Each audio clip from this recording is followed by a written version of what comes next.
Comers, kembali lagi di iRecord, podcast Komahi Untan yang pastinya membahas topik menarik seputar hubungan internasional. Nah, kali ini kita ada di episode spesial dari iRecord karena apa ini Bang Viko? Karena hari ini kita kedatangan tamu yang sangat spesial gitu. Tamu Ya. ini biasanya kita mendatangi tamu ya, tapi kali ini kita kedatangan. Kita mendatangi langsung tamunya di Unimas Malaysia. On the Nah, spot, ya. sebelumnya kita kan sudah pernah di episode sebelumnya kita sudah mengundang Stefani yang merupakan mahasiswa Untan tapi berasal dari Malaysia. Nah, sekarang kita datangi langsung mahasiswa dari Unimas, University of Malaysia Sarawak di Malaysianya langsung. Betul. Dan hari ini mungkin kita langsung introduce aja ya, Ya, tamu kita hari ini. Tamu kita pertama itu ada Aiman. Aiman or Iman? Iman. Oke, Iman Hasim, right? Iman. Ya, Oke, Iman Hasim. Dan yang satunya Irene. Oke, Irene. Halo. Hai. Apa kabar Iman dan Irene? Kabar baik, walaupun hari panas. Ya, betul, tetap sangat kabar panas. baik. Saya juga baik, cuma suaranya Oh, Suara agak hilang. lagi ya. sedang rada. It's okay, it's okay. Kalau kesibukan bagaimana? Sibuk. Lagi sibuk apa saat ini? Ini sibuk dengan program ini lah. Memang dari pagi drive sana sini, ambil orang, hantar orang. Oh, sama juga busy with this program sebab kita orang baru habis exam 2 weeks ago. Yeah. Yes. Exam. Ya, baru habis exam. Oke. Mungkin kami pengen tahu ya, kayak kalian di Unimas itu kehidupan sosialnya bagaimana sih? Maksudnya kayak mungkin karena kita datang ingin tahu lah bagaimana keadaan sosial kalian dan suasana kuliah di Unimas itu seperti apa gitu. yeah. Mungkin Iman, Maksud Viko, macam mana kehidupan Iman balance academic and social life? No, like Sekali. kehidupan di kampus. Oh, Experience in kehidupan di kampus kampus. Unimas. Oh, experience Iman hidup di kampus sangat selesa, sangat. It's very fun. I would say because in Unimas is very big, so Yeah. there's a lot of places that we can go. Like for example, right now there's cafe, and then there's the lake. So whenever I feel like I'm cooped up in my room and I feel stressed, I usually go for a walk. Even though it's at night, it feels very safe. Yeah, because there's a lot of police bantuan. bantuan. Yeah, that ronda the whole area lah. Yeah. Kalau untuk penerangan bagaimana? Cukup terang kah atau gimana? Agak gelap di sini? Bergantung dengan tempat lah. Some places are very well lit, like this area, so ramai orang. But then some places are very dark, but that's because it's in the back area where no one really goes to. Yeah. How about Irene? Kalau Irene seperti apa? Kalau aku tidak tinggal di kampus, aku dari rumah. So sometimes I go to campus just for class, but during my first year, I was in campus and same as Iman, I spend my days walking around Unimas, jalan-jalan waktu malam di Jambatan Cinta juga sama lah tuh. Oke. Mungkin as a student, kalau kita di Indonesia itu kan apalagi anak rantau itu pasti living cost or duit jajan, kalau bahasa duit jajan itu terbatas. Jadi kita orang tuh punya makanan yang identik dengan mahasiswa, makanan like ayam geprek. Murah. Nah, ayam geprek itu Murah. makanan murah yang kita dapat lauk tapi harganya murah. Nah, di sini tuh ada nggak makanan yang identik dengan mahasiswa, makanan favorit mahasiswa gitu? Oh, makanan favorit mahasiswa, I would definitely say ayam geprek lah, ayam geprek, nasi goreng lah. Ada, especially for those who have a car, they can drive like a little bit far away from campus. There's this really good place that I've been gatekeeping personally. It's a good place for ayam geprek. The owner is an Indonesian, so it's very authentic. But if you're talking on campus, students always have two options. Either it's at their college, ada cafe college, ataupun di student pavilion lah. Di student pavilion, selalunya they have a wider range of variety of food that cost usually less than 15, less than 20. Yeah. Pada pandangan aku, di college tuh kan ada cafe sendiri. Cafe itu ada menu rahmah. Menu rahmah tuh kiranya macam menu yang budget dalam 3 ringgit, 5 ringgit itu. Ada mie goreng, ada ayam goreng, dan set dengan air. So itu boleh save budget student lah juga. Selain itu di PMB juga, I think the favorite is nasi ayam butter. Nasi ayam butter. True. Oh, Should try it. nasi ayam Butter. butter. Mentega. Oh Full iya. butter ya. Ya buttermilk chicken. Untuk harga range harga juga kurang lebih RM7. RM7. RM7 kalau di rupiah sekitar Oh, 25 ribuan lah. Oh ya, 25 ribuan. Ya, lumayan. Lumayan. Untuk porsi cukup besar ya kayaknya. Porsinya cukup untuk mengenyangkan tetapi tidak terlalu kenyang. Pas-pasan lah Ya, ya. pas-pasan ya. Betul. Kalau di Indonesia itu ada nasi padang. Oh, nasi padang. Nasi padang itu benar-benar kayak cukup untuk satu harian tuh bisa.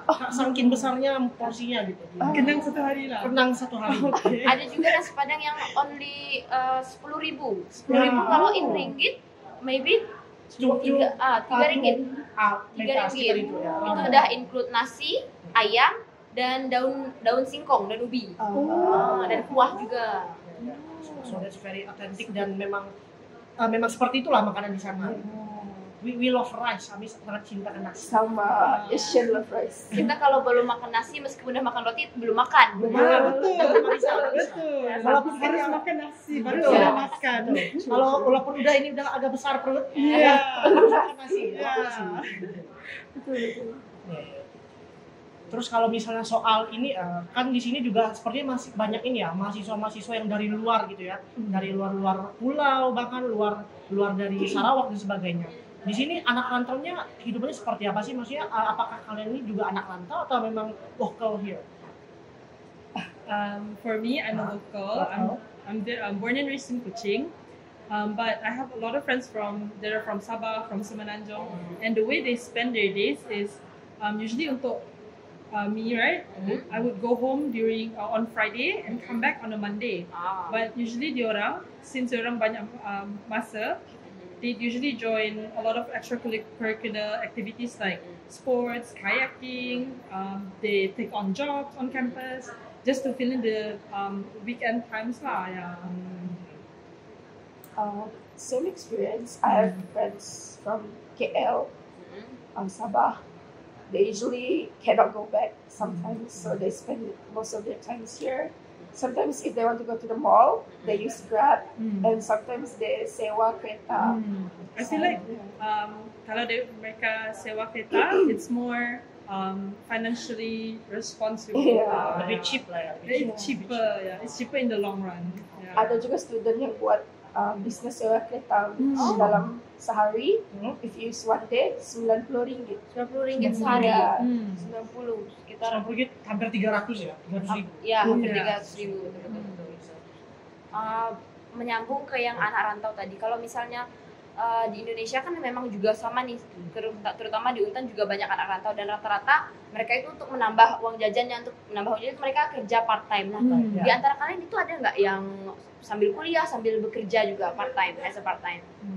Untuk saya, for these first two semesters, no, because I really wanted to get a hook on how degree life is. Focus. But then moving forward, I do have an intention to work while I study because I really do need the extra money. Yeah.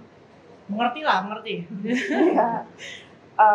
As for me, I've seen a few of my friends work part-time here because Student Pavilion has like kedai accessories, stationaries, even in Chiamo, they would take students as their part-timers. So yeah, everyone is struggling, especially anak rantau, because they're far from their families. And as for me, I'm currently studying while working part-time also at a retail shop, Typo University. Oke. So basically Indonesia juga cukup banyak yang part time dan juga memang karena memang cost di Pontianak itu cukup besar ya. Costnya cukup besar, jadi memang banyak yang akhirnya harus part time. Salah satunya kakak ini. Ya, aku juga bekerja sebagai part time di Starbucks. Sini sama juga. Since like everything is getting expensive. Oke. Kalau di Unimas, alhamdulillah, we have the privilege of working on campus. There's a lot of like work opportunities on campus. There's POFLab, shout out POFLab. There's POFLab, Richiamo, and then you can even work at 7E. Yeah. Oke. Saya kan salah satu yang kerja part time juga, jadi saya tuh merasakan sulitnya membagi waktu gitu. Kadang-kadang masih keteteran antara kuliah, organisasi Komahi dan juga kerja. Kadang sometimes banyak hal yang kemis gitu. Untuk kalian itu gimana membagi waktu mengatur ya.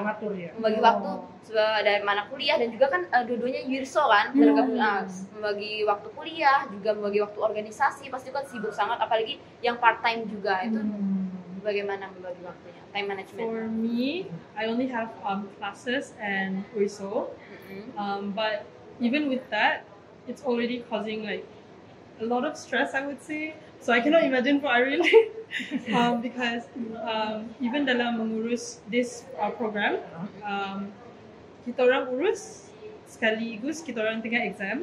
So dengan exam I have to study, but at the same time I have to finish. I have to make 3 more memos. And then siap the 3 memos, they tell me, oh, you have to redo the memos. I have to redo the memo and then I have to study also. So it's very hectic. Yeah, it's very hectic. But then at the end of the day, I take my own time out. Yeah, I take a few breather. Yeah, and then I get back to what's needed lah. Yeah. As for me, I usually work on the weekends. So in a week, I work 2 or 3 times a week, and only 3 to 4 hours a day. So shout out to Type 4. It's really flexible working time. How I manage is I usually try to not to work on weekdays when I have classes. So I would say that, I can work this day, I cannot work this day, I need to take off. So that's really flexible. And also for URSO, I'm actually a new member. Sebab one of the members are graduated, so we like substitute for those members. So it's only a 4 month or 3 months for us as an URSO committee, and we haven't done much. We only help a lot in other stuff. This is the first big event for us as a member. And how I cope is I try to take a time off on weekends and spend it with my family, because studies, exams, URSO, working, I have less time with my family. So I feel like sometimes you go to the beach. The beach is like 30 to 1 hour from Kuching. Yeah, from here. Yeah, it's kind of far, but it's worth it. I have a friend. I look up to him very much. He is part of an organization. He is also in his last year, his 3rd year, and he's also working. But he does not seem like he's in any sort of stress at all. Yeah, he works on the weekdays, so he has the weekends all to himself. Yeah. Tapi memang semua kerjanya memang sentiasa siap, sentiasa on time. Ya. So dia sangat bagus dalam manajemen waktu. Ya. Dia Yurso juga? Bukan. Jurusan lain. Ya. Mungkin aku mau cerita sedikit juga, karena aku juga kan kalau aku bekerja kurang lebih seperti Irene, waktunya itu fleksibel, tapi kadang aku nggak hanya kerja di weekend aja, aku juga bisa kerja di weekdays, tapi lebih gimana kapan hari aku kosong aku masuk, kapan hari aku nggak kosong aku itu. Cuma untuk waktu jam kerjanya itu cukup panjang, jadi 8 jam kerja. So biasanya dari jam 4 sore sampai jam 12 malam. Kalau misalnya ada kuliah ya paginya harus pergi kuliah lagi, dan juga mengantuk Dan sering bolos ya? Kadang-kadang agak terlewatkan tugas-tugas kuliah. Meskipun so far sih masih oke sih, masih bisa ke-handle, tapi aku tahu banget rasa bagaimana hektiknya kerja, kuliah, organisasi lagi. Sebagai contoh, sebelum berangkat ke sini minggu kemarin tuh emang aku lagi sibuk-sibuknya banget. Di hari Minggu kita berangkat hari Senin. Di hari Minggu itu aku dapat tugas dari tempat kerjaku juga, bikin semacam kalau saya sebutnya Green Apron Board. Jadi yang macam board untuk member, ada macam bikin mind map. Nah, dia membuat papan itu, terus ada belum lagi tugas untuk handle kesini, itu hampir nggak tidur malamnya. Dalam the next day pergi. Lalu siapkan apa barangnya kesini kan. Tapi itu karena pilihan kita juga masing-masing, kita memilih itu, jadi mau mengeluh juga tidak bisa. Dan sebenarnya jujur aku sangat respect kepada orang-orang yang part time sambil organisasi apalagi sambil kuliah, karena bahkan aku aja yang tidak bisa yang tidak ada bekerja pun part time udah bingung kayak untuk bisa mengatur itu udah mulai kadang mengeluh, kadang kan dan kadang very stressful lah gitu. That's why I'm very respect dengan kalian berdua terutama ya yang bisa sambil kerja. Kalau tempat kerjanya jauh kah dari tempat? Jauh dari rumah. So, lumayan jauh. misalnya balik pukul 12 malam sampai dalam Pukul 12 biasa 20 menit sampai rumah. Pakai bicycle. Dan saya Diko memang tidak bekerja. Saya tidak bekerja. Saya juga sebenarnya kerjanya itu ada di 2 tempat. Oh, 2 tempat? Ya. Orang ini itu terlalu push limit. Nah, sebelumnya itu saya memang di 2 tempat juga. Itu 2 tempat itu satu bos yang sama. Tapi waktu itu saya coba lamar di tempat lain dan keterima. Jadi saya mau resign 2 ini, tapi bos saya itu masih ngelarang saya untuk resign. Saya ditahan, jadi saya resign di 1 tempat aja. 1 tempatnya masih. Jadi ya begitulah, kalau ada hari kosong saya isi. Jadi dalam 1 week itu saya nggak ada free time, kecuali memang ada agenda untuk Pomahi saya kosongkan dari bekerja. Macam seminggu ini saya izin kerja. Beruntungnya bosnya mengerti. Dan kalau ini ada seperti pemotongan gaji atau gimana? Saya nggak dipotong gaji, tapi salary saya itu dihitung dari berapa banyak masuk, berapa banyak masuk. Jadi kalau saya nggak masuk nggak dapat gaji. Sama lah macam saya, kalau saya masuk dia kira 1 jam tuh dalam 9 ringgit. 1 jam 9 ringgit. Ya, dia kira by jam. Wow, 1 jam. Dan biasanya berapa jam? Kalau sebulan tuh boleh dalam 50 jam saya bekerja. 50 jam. Ya, so dalam per month I can get 400 to 500 per month. Kalau saya 8 jam itu 135.000, setara berapa bagi 35 ringgit. Enggak nyampe dong. Ya sekitar itulah 30-40 ringgit. Ya. Iya, 8 jam. Kalau macam kami ada, there's a saying that said, susah-susah dulu, senang-senang kemudian. Ya, sama. Di Indonesia juga ada peribahasa itu. Iya. Berakit-rakit dulu. Bersakit-sakit dulu. Ya, berakit-rakit ke hulu, berenang-renang ke tepian. Bersakit-sakit dahulu, bersenang-senang kemudian. Sama rupanya ya. Tapi kita masih satu rumpun. Ya. Jiran itu artinya tetangga kan ya? Tetangga. Ya, Iya. Makanya tagline acara kami, comeback to negeri jiran. Iya, betul. But then at the end of the day, I feel like kita mengeluh macam mana pun, kita tahu potensi kita kan. That's why we take up a lot of things that we know that we can handle. Selagi ada opportunity kan. Betul. Dan walaupun lelah, tapi ya pada akhirnya itu untuk masa depan karena tidak akan ada yang merugikan gitu. Kita akan malah menguntungkan kita sendiri gitu. Memang capek dan lelah. Terus mungkin aku ingin balik ke dunia kampus gitu. Kalau misalnya kesulitan belajar di Udimas itu seperti apa sih? Jujur kalau misalnya kami di Indonesia mungkin ya kami juga punya struggle-nya kami masing-masing, tapi kami pengen tahu gitu kalau di Udimas itu struggle-nya seperti apa. Mungkin struggle dari teman-teman kuliah atau dari dosen atau tugas kuliahnya sulit atau yang lainnya. Lingkungan juga bisa kan, tadi ada kita bahas sedikit soal social, karena kan social di sini dan Indonesia sepertinya berbeda ya. Di sini lebih open minded ya sepertinya. Ya betul. Tadi dari yang kita dengar dari setiap kelompok rata-rata seperti itu hasil sharing sessionnya. Kalau di sini nih lebih open minded daripada di Indonesia. Kalau personal experience, mula-mula masuk itu I have a group of friends, and ini sudah tahun kedua as an URSO OER student.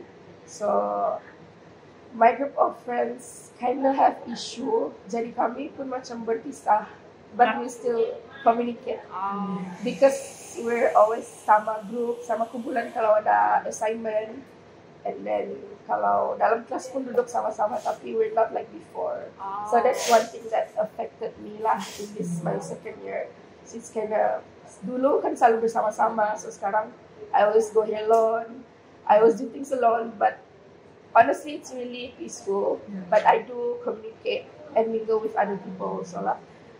And as for kuliah, so far our lectures are okay. There's 1 or 2 yang a bit harsh on us, and the assignments. I think Malaysian university assignments a bit tough because every week we kind of have a quiz, and quiz itu sebahagian daripada Nilai. sebagian daripada nilai, and there's 4 to 5 assignments in one subject. So it's a bit tough on that part.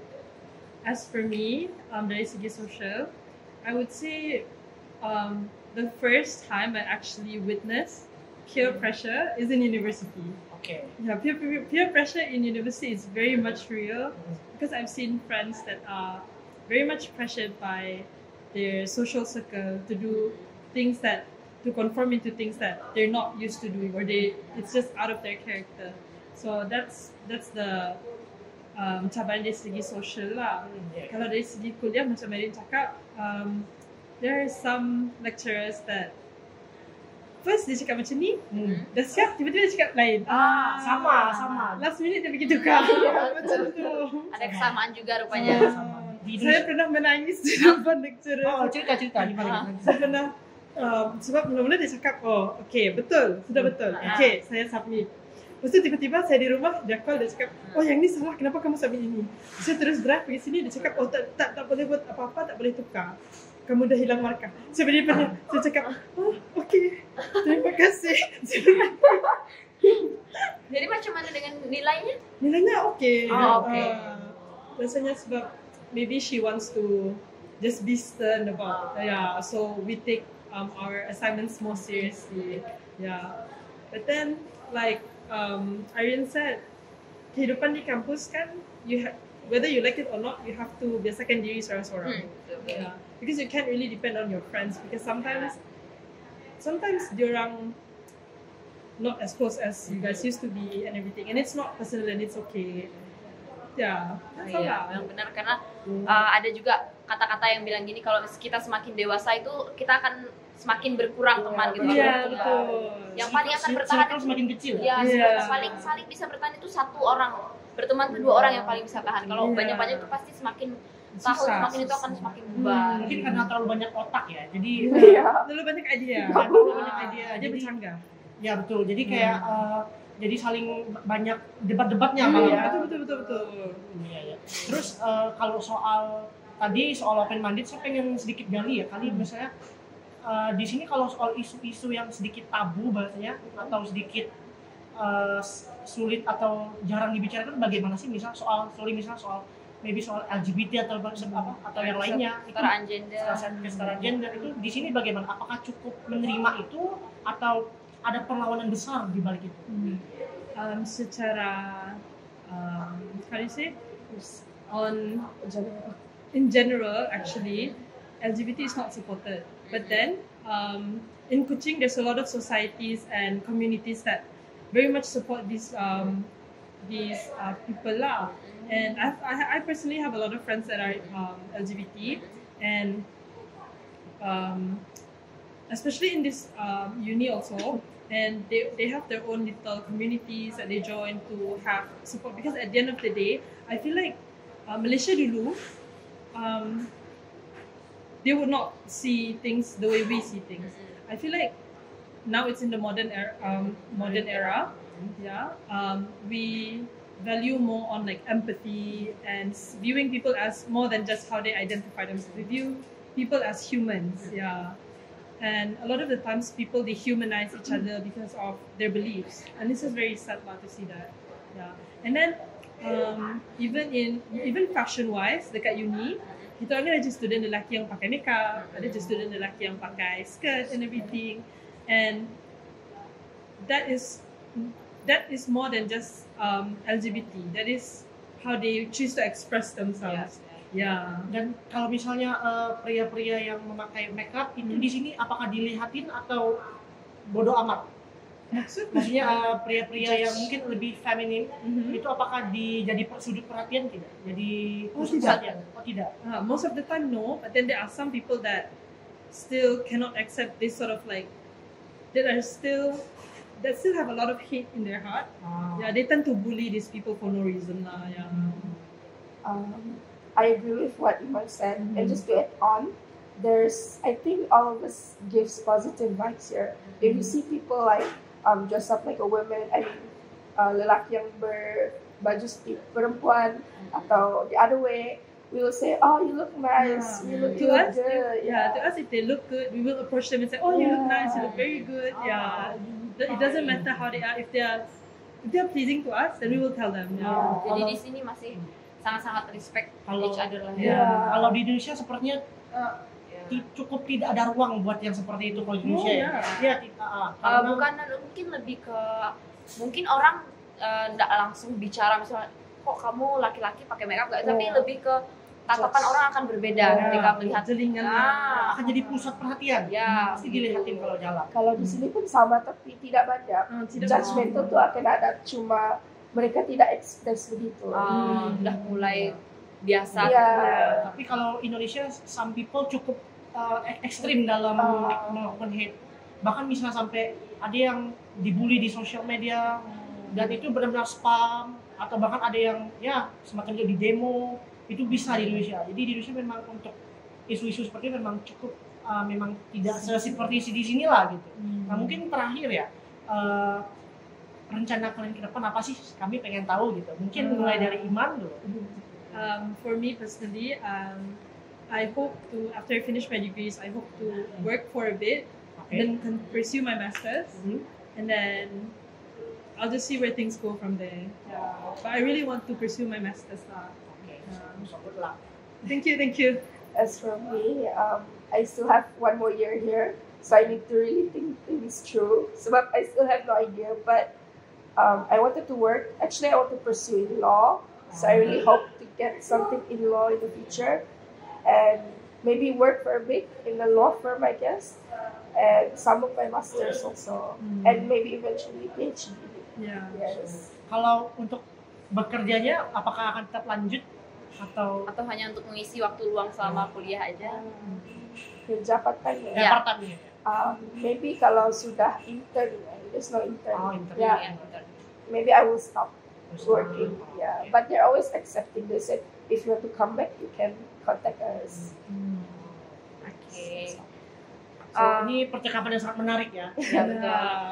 Sangat menarik mendengar ada beberapa banyak perbedaan antara mahasiswa di Malaysia dan Indonesia, tapi juga nggak sedikit kesamaan yang kita punya. Termasuk ayam geprek ya. Ayam geprek sama. Iya, betul. Mungkin ada hanya sedikit berbeda karena kita juga masih serumpun, masih bertetangga sangat dekat ya kan. Wah, ternyata nggak terasa kita sudah berada di penghujung acara. Kita sudah Ya sudah hampir setengah jam lah ya, kita. Nggak terasa ya? Ya, Nggak nggak terasa. terasa. Saya seperti baru 5 menit. Betul, Ya. barusan. betul saking serunya percakapannya. Mungkin semoga kita nanti bisa lebih Amin, banyak amin. waktu lagi Amin, untuk amin. ngobrol, bicara, bercerita, dan mungkin bisa semoga nanti kalian bisa ke Pontianak lagi atau Amin, mungkin amin. kami datang ke sini lagi yang memang untuk main gitu. Ini kan kita ada program kan, mungkin Iya. semoga kita bisa punya more time untuk benar-benar jalan-jalan, main, Iya. and quality time. Kabari kami Ya, jemput. sure. Kami jemput ya. ke terminal, kami jemput. Betul. Bawa pusing-pusing apa Boleh, bandar, Beneran. pusing-pusing Pakai bandar. motor. Di sini motor kurang banyak kan ya? Ya. Di Indonesia penuh dengan motor. Ya. Nah, kami bawa kalian bawa. Iya. Tahun lepas aku gak sempat naik motor. Sama- Yang ini seorang yang sempat. Yang tahun lalu. Tahun lalu ya. Iya. Oke deh. Oke, mungkin saya mau ucapin juga terima kasih untuk Iman, Irene sudah mau meluangkan waktunya untuk ngobrol bersama kita berdua. Cuman yang sayangnya udah harus berakhir. Iya, sayangnya kita nggak bisa ngobrol terlalu banyak. Oke, terima kasih. Nah, jadi cuma sekian obrolan dari kita teman-teman yang pastinya sangat menarik untuk didengar. Dan mungkin untuk teman-teman HIers yang ada ide untuk siapa next guest star yang akan kita undang, boleh komen di kolom komentar dan juga boleh langsung DM di Instagramnya Pomahi Untan. Oke, sekian dari episode kita yang hari ini. Sampai jumpa and see you. Bye. Thank you. Thank you.